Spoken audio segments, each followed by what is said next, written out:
raconter une histoire qui a eu lieu.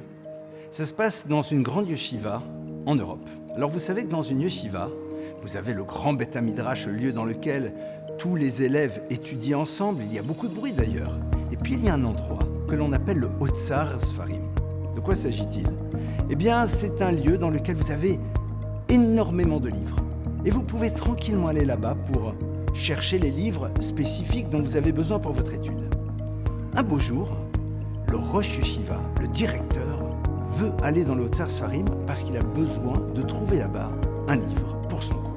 Il arrive, il essaye d'ouvrir la porte et la porte est fermée. C'est très curieux. Normalement, les portes sont ouvertes. Alors qu'est-ce qu'il fait?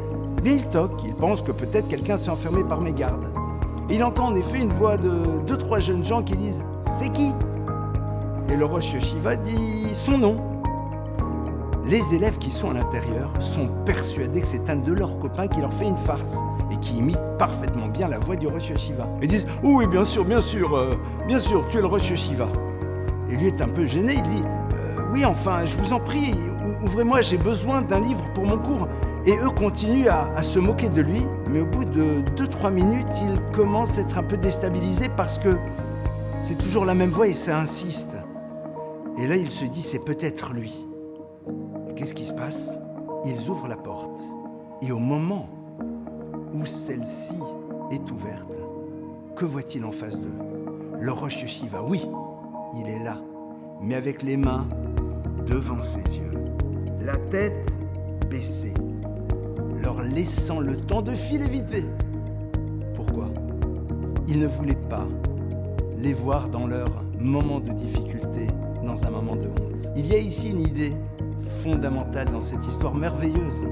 C'est que dans la vie, on n'est pas très intéressé à voir l'autre dans un moment qui n'est peut-être pas très haut. On a envie de garder une belle image de toutes celles et de tous ceux que l'on voit dans l'existence.